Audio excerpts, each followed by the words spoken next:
back. And we've got Exodus 7 through 9 today. 7 through 9.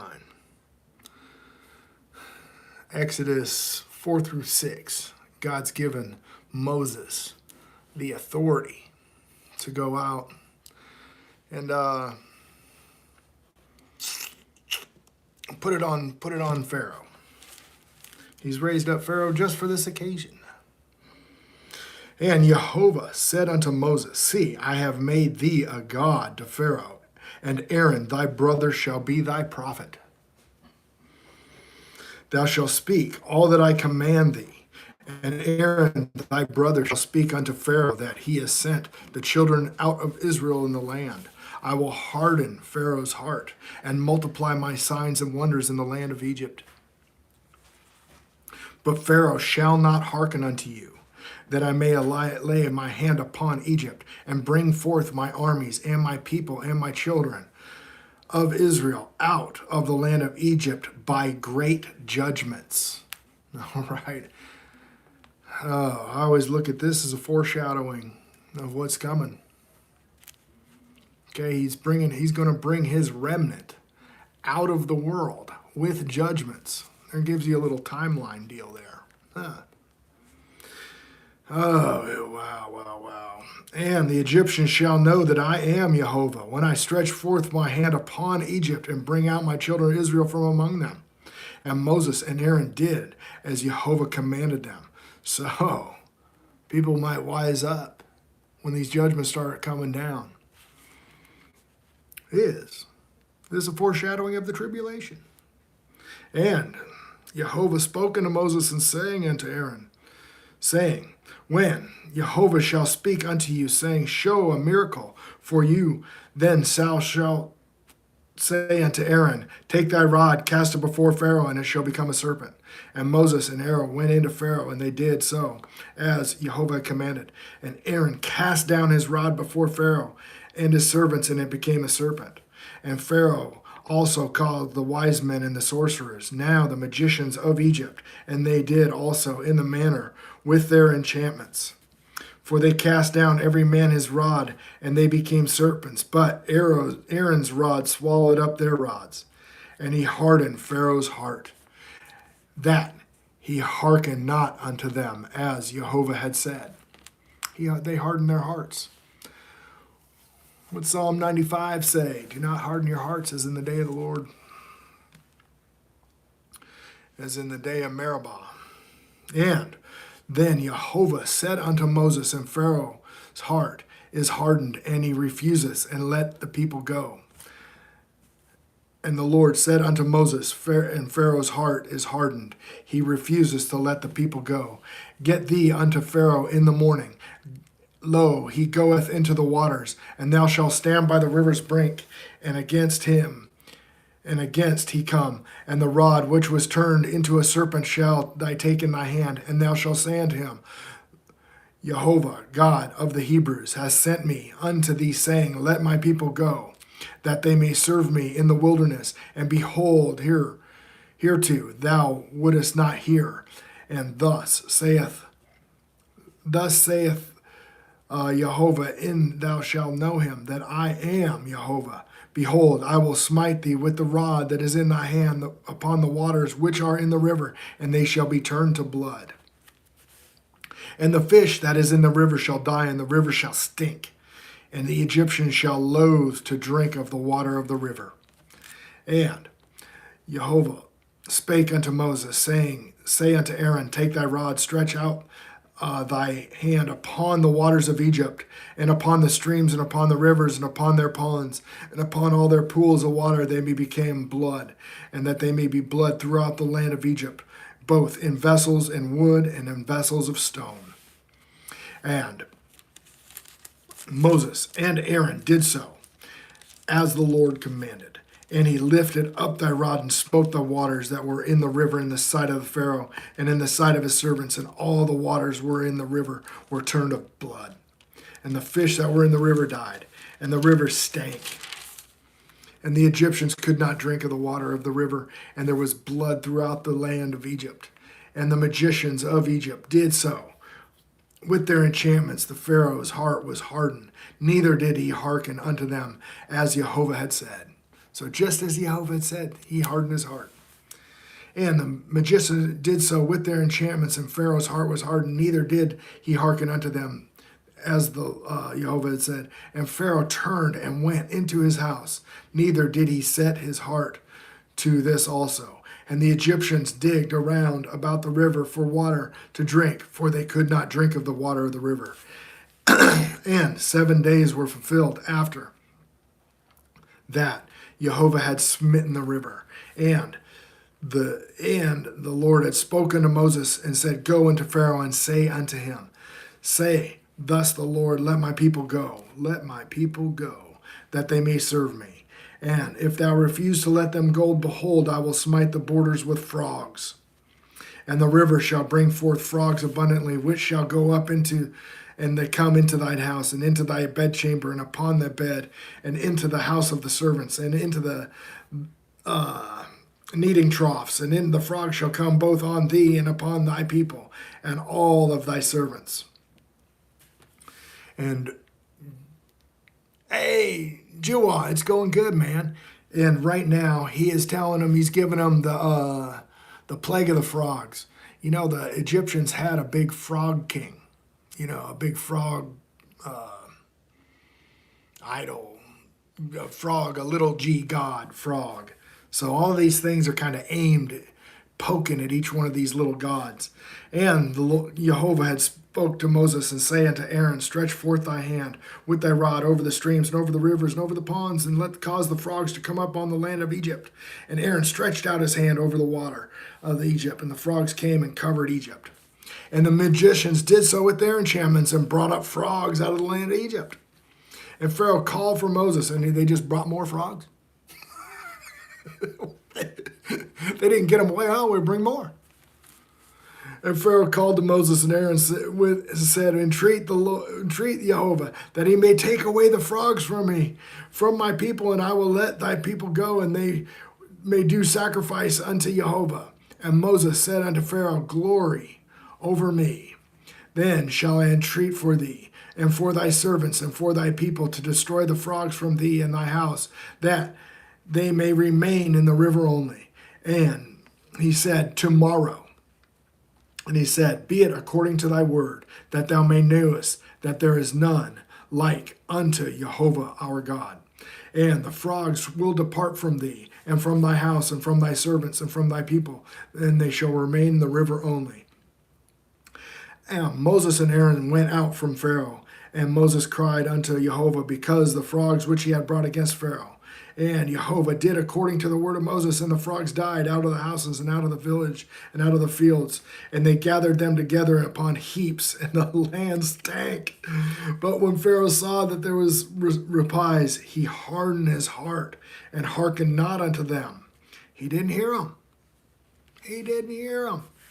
And Jehovah said unto Moses, Say unto Aaron, Stretch out thy rod and smite the dust of thy land, that it may become lice throughout the land of Egypt. And they did so. And Aaron stretched out his hand with the rod, and he smote the dust of the earth. And it became lice in man and the beast, and all the dust of the land became lice throughout the land of Egypt. And the magicians did so with their enchantments, bringing forth lice, but they could not so, where the lice were upon man and upon beast. And the magician said unto Pharaoh, This is the finger of God. And the Pharaoh's heart was hardened, and he hearkened not unto them, as the Lord had said. And the Lord said unto Moses, Rise up early in the morning, and stand before Pharaoh. Lo, he cometh forth out of the waters, and say unto him, Thus say Jehovah, my people, Go, and they shall serve me. Else, if thou wilt not let my people go, behold, I will send swarms of flies upon thee, and upon thy servants, and upon thy people, and into thy houses, and into the houses of the Egyptians, shall be full of swarms of flies, and also the ground whereupon they are. And I will sever in that day the land of Goshen, in which my people dwelt, that no swarms of flies shall be there, to the end thou may knowest thou that I am Jehovah in the midst of the earth. And I will put a division between my people and thy people. Tomorrow there shall be a sign And the Lord did so, and there came grievous swarms of flies into the house of Pharaoh and into his servants' houses, and all the land of Egypt and the land was corrupted by reason by swarms of flies. And the Pharaoh called Moses and for Aaron and said, Go ye, sacrifice to your God in the land. And Moses said, It is not meet to do so, for we shall sacrifice the abomination of Egypt to the Jehovah of our God. And lo, we shall sacrifice the abomination of Egyptians before their eyes, and they will not stone us. We will go 3 days' journey into the wilderness and sacrifice to Jehovah our God, and as he shall command us. And Pharaoh as he shall command us. And Pharaoh said, I will let you go, that ye may sacrifice to Jehovah your God in the wilderness. Only ye shall not go far away and entreat for me. And Moses said, Behold, I will go out from thee, but I will entreat the Jehovah that the swarms of flies depart from Pharaoh and from his servants and from his people tomorrow. But let not Pharaoh deal deceitfully any more in not letting the people go sacrifice to Jehovah. And Moses went out from Pharaoh and entreated Jehovah. And the Lord did according to the word of Moses, and he removed the swarms of flies from Pharaoh and from the servants of his people. And there remained not one. And Pharaoh hardened his heart at this time, and neither would let the people go. So he did not hear him again. Chapter 9. Then Jehovah said unto Moses, Go into Pharaoh, and tell him, Thus saith Jehovah God of the Hebrews, Let my people go, that they may serve me. For if thou refuse to let them go, and thou wilt hold them still, behold, the hand of Jehovah is upon thy cattle which is in the field, and upon thy horses, and upon the asses, and upon the camels, and upon the oxen, and upon the sheep. There shall be a very grievous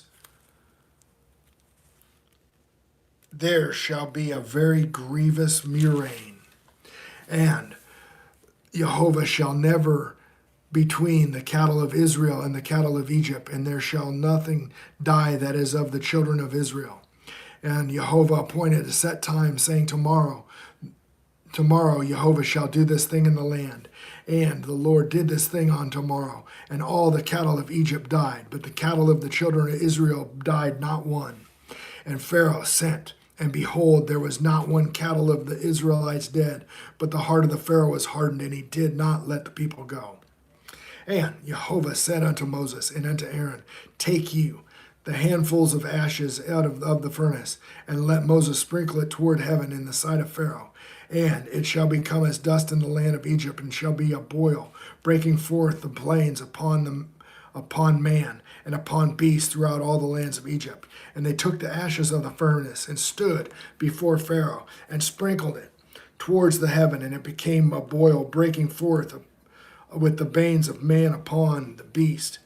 And the magicians could not stand before Moses because of the boils, for the boils was upon the magicians and upon all the Egyptians. And Jehovah hardened the heart of Pharaoh, and he hearkened not unto them. And Jehovah had spoken as Jehovah had spoken unto Moses. And Jehovah said unto Moses, Rise up early in the morning, and stand before Pharaoh, and say unto him, Thus saith Jehovah, the God of the Hebrews, Let my people go, that they serve me. For I will at this time send all my plagues upon thy heart, and upon thy service, and upon thy people. Thou may knowest there is none like me in all the earth. Check this out, people. Check it out. Okay? Each one of these plagues comes, and God hardens their hearts. What happens in Romans 1? Romans 1, people make idols, idolatry. God gives them over to a debased mind. He hardens their hearts. He gives them over to a debased mind. That's judgment already going on. God's timeline is a lot longer than ours. He's long-suffering. He hardens their hearts. Thessalonians 2, verse 11 and 12. God gives them up to a strong delusion that they love a lie. Just like this.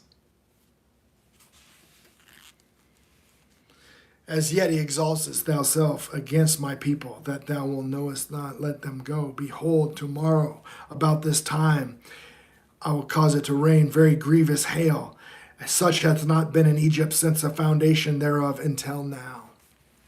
This one's bad, folks.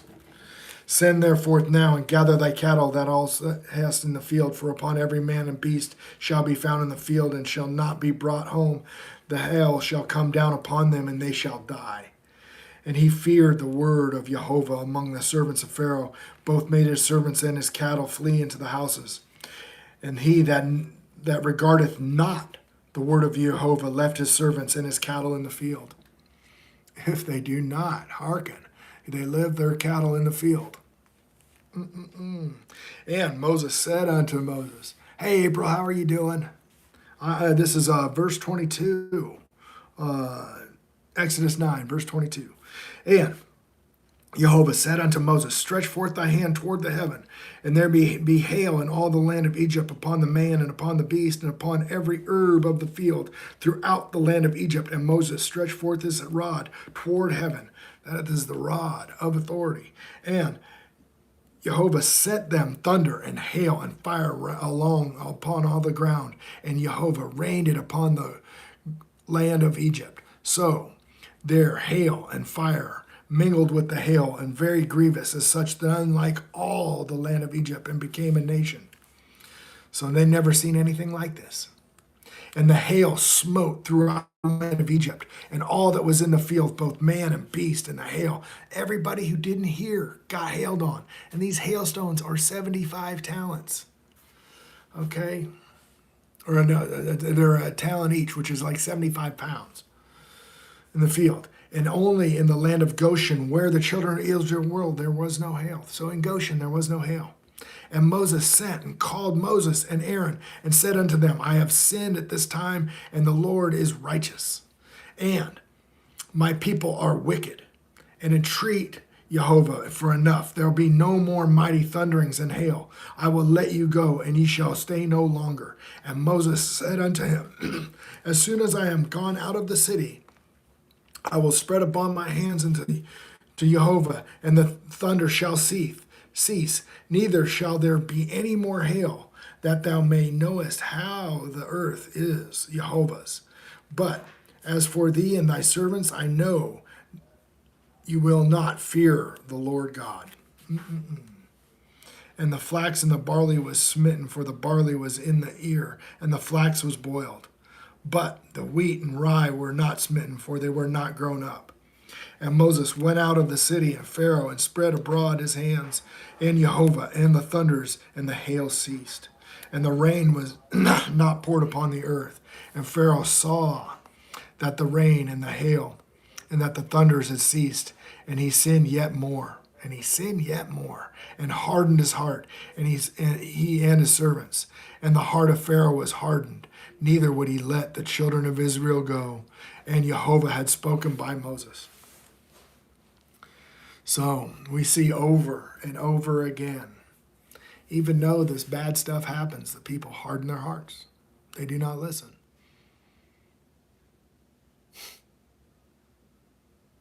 Nothing changes, folks.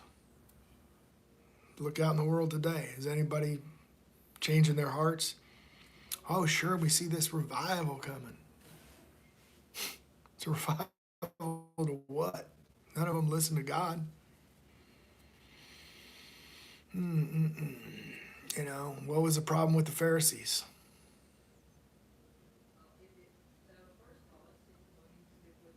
Here I am, send me. And then what are you supposed to do when he sends you?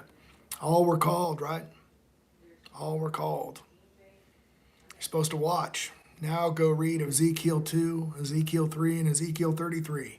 And you'll know what he says when he said, I called you to watch. What I said to one, I said to all, watch.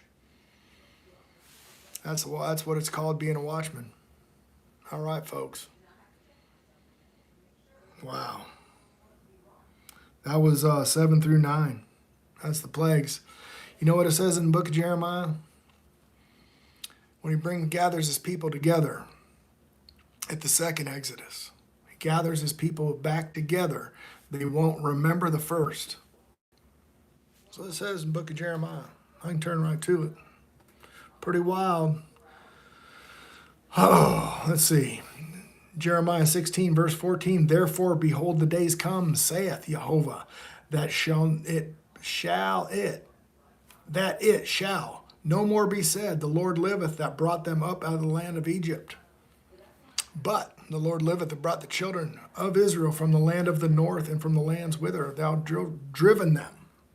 So when he brings everybody back, we won't even remember this first Exodus. Wow. And then what did it say right in the beginning of this? Right in verse 7. Man, oh man, oh man.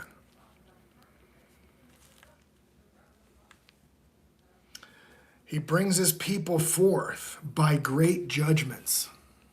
Judgment's already started, folks. Get right. I love you guys. Tomorrow I'll hit 10 through 12. Okay, this is Blue Letter Bible app.